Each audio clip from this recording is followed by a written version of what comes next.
हमारी संस्कृति में कोई 1500 साल पुरानी नहीं, ये हजारों साल पुरानी। 10,000 साल तक का तो हम और आप जान रहे हैं, 5-6 हजार साल का तो हमारे पास इसका लिखित है, पुस्तकों में है। हमारे जितने वेद लिखे गए हैं उन वेदों में है। शिव इस कालखंड के देवता ऐसे देवता हैं और एकमात्र देवता है। महादेव एकमात्र देवता हैं जिनकी चर्चा सृष्टि बनने के बाद से सभी खंडों में हुई है। आप कोई भी, अगर आपने इतिहास पढ़ा है, अगर आपने पुस्तकें पढ़ी हैं, अपने वेद पढ़े हैं, तो वेद का कोई एक ऐसा हिस्सा नहीं है जहाँ महेश्वर की, महादेव की किसी न किसी स्वरूप में चर्चा ना हुई हो। चाहे ऋग्वेद पढ़ लें आप, सामवेद पढ़ लें, अथर्ववेद पढ़ लें, यजुर्वेद पढ़ लें, उन सभी वेदों में शिव की चर्चा है। हाँ, ये अलग बात है कि हर खंड में, हर कालखंड में उनके अलग अलग स्वरूप की चर्चा है।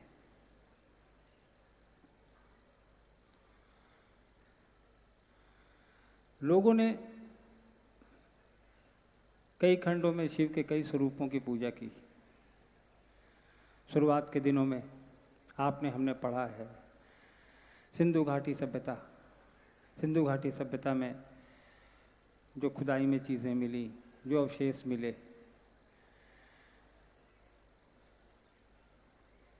उसके बाद मोहनजोदड़ो में आइए आप, उसमें भी शिव के अवशेष मिले, कई स्वरूपों के अवशेष मिले।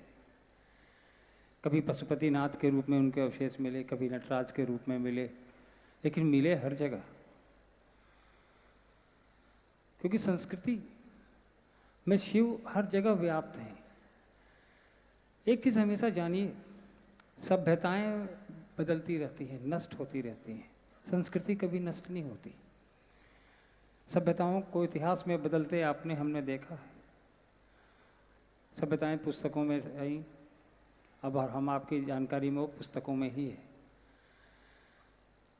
लेकिन महेश्वर शिव हमारी संस्कृति में है।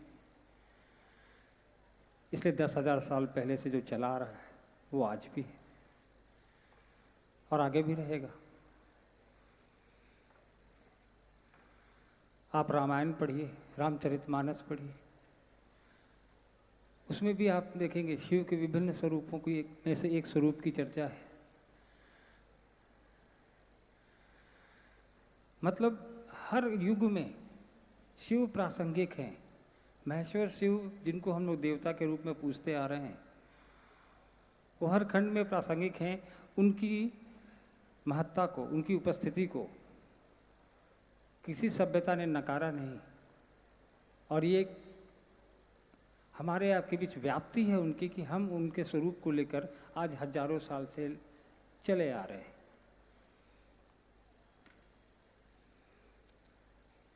शिव के विभिन्न स्वरूपों में एक सबसे सुलभ स्वरूप जो हमारे आपके बीच होता है वो है उनका गृहस्थ। साहब ने कहा कि शिव की शिष्यता में,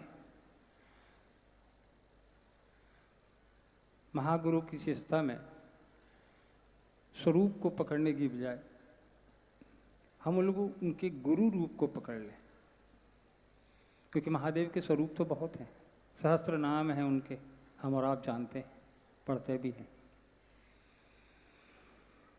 तो हमने आपने महादेव के गुरु स्वरूप को पकड़ा, जिससे हमारा आपका परिचय साहब और दीदी ने कराया। हम उस अवस्था में हैं थे जहाँ हमारे आपके बीच, अभी थोड़ी देर पहले एक गुरु भाई कह भी रहे थे ना कि हम भटक रहे थे। साहब ने कहा कि महादेव को गुरु बनाओ, उस महादेव को बनाओ जिसकी पूजा हम और आप हजारों साल से करते आ रहे हैं। यानी हर युग में, हर एरा में महादेव हैं, उनकी व्याप्ति है, आज के युग में भी हैं। कोई भोला बाबा के लिए कंधा पे कांवर लेके जाता है, कोई जंगलों में भटकता है, मंदिरों में, शिवलिंगों में, पहाड़ों पर जल चढ़ाता है। तो व्याप्ति तो उनकी है, हर जगह है, जंगल से लेकर के हर जगह उनकी उपस्थिति है भगवान के रूप में, कहीं मंदिरों में, कहीं शिवालयों में, कहीं मूर्ति में। हम और आप हर जगह पूजते हैं उनको। साहब ने कहा उसी शिव को, उसी महेश्वर को जो हमारे संस्कृति में है, जो हमारे घर में है, जो हमारे घर घर का बाबा है, उस महादेव को अपना गुरु बना लो।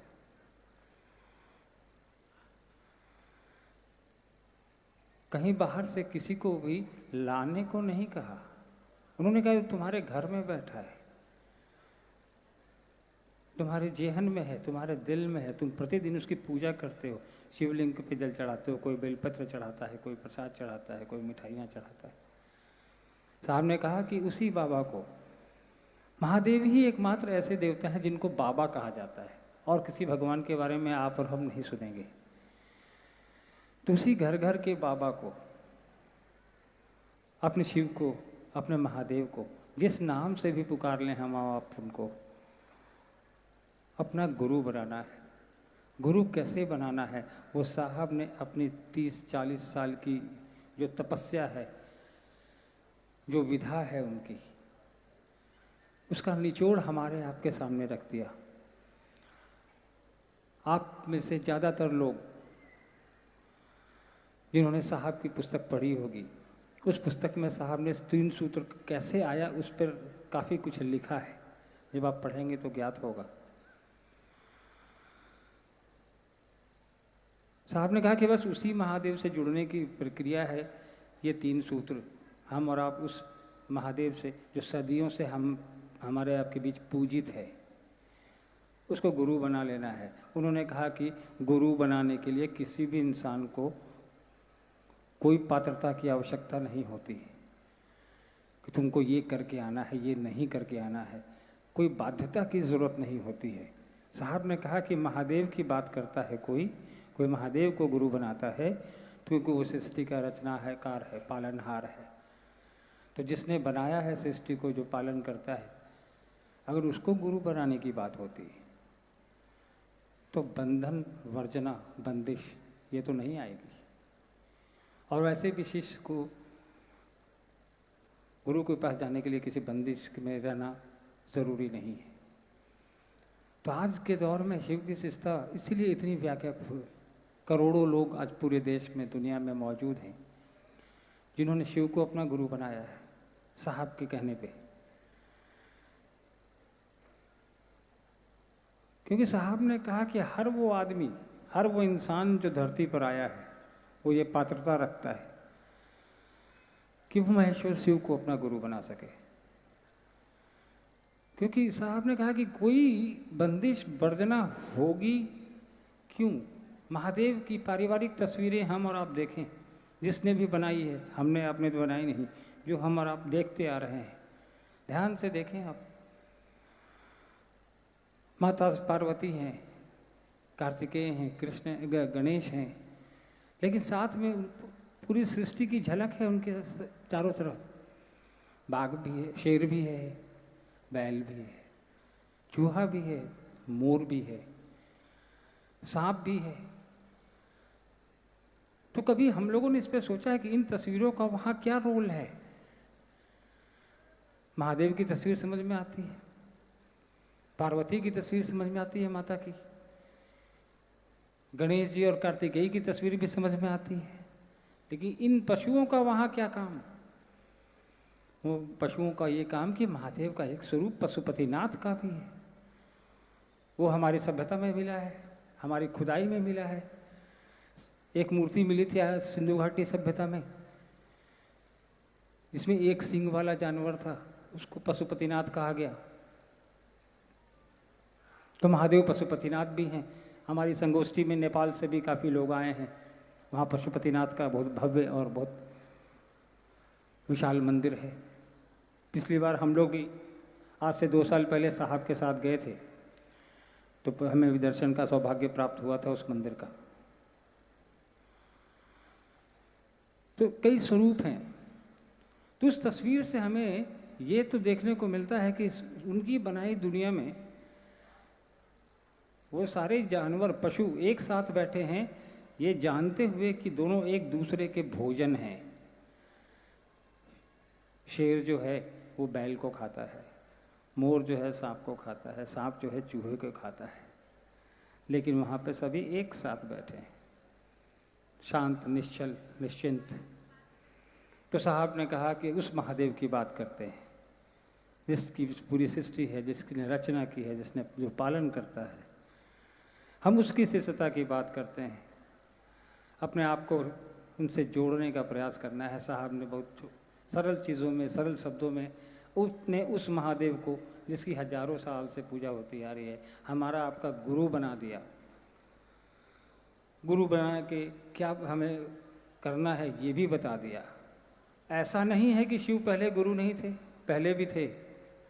आप शिव पुराण में पढ़िए, 112 शिव शिष्यों की सूची है, एक से एक बड़े नाम हैं उसमें, जिनकी समाधि और मंदिर इस देश में हैं, अभी भी, आज भी मौजूदा दौर में हैं।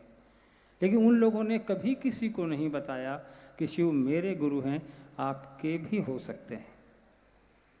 शिव के शिष्य तो पहले भी हुए, गोरखनाथ, मच्छंद्रनाथ, ऐसे कई एक नाम हैं।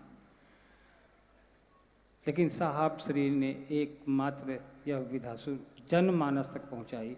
दीदी ने उनका हर कदम पे सहयोग दिया और नतीजा आज हमारे आपके सामने है कि हम और आप इतनी बड़ी संख्या में आप यहाँ बैठे हैं, इतनी दूर से आप समय निकाल कर आए हैं, अपना पैसा खर्च करके आए हैं, अपने काम को छोड़ कर आए हैं। यह दिखाता है कि शिव का गुरु स्वरूप हमारे मानस पटल पे कितना प्रभाव डालता है, कितनी उसकी हमको आवश्यकता है, और हम अपनी आवश्यकता उस शिव गुरु से जुड़कर, आवश्यकता जो है आध्यात्मिक आवश्यकता की बात मैं कर रहा हूँ, पूर्ति हम और आप कर पा रहे हैं, तभी हम और आप यहाँ बैठे हैं। ज़्यादा समय नहीं लूँगा आप लोगों का। हमें पता है कि आप लोग काफ़ी दूर से आए हैं, थके हुए भी हैं, सुबह से यहाँ बैठे हैं। मैं आयोजक जो यहाँ के हैं उनकी तरफ से बिना उनकी अनुमति के आपका आभार प्रकट करता हूँ, धन्यवाद देता हूँ आपको, और दिल्ली के लोगों को विशेषकर। बड़े संयमित, बड़े सुंदर ही तरीके से आप लोगों ने ये संगोष्ठी आयोजित की है, हमें यहाँ मौका दिया आप लोगों ने। उम्मीद है कि इसी दिल्ली शहर में कभी न कभी आप लोगों से किसी बड़े मैदान में मुलाकात होगी। तब तक के लिए मुझे अनुमति दीजिए। आप सभी को प्रणाम।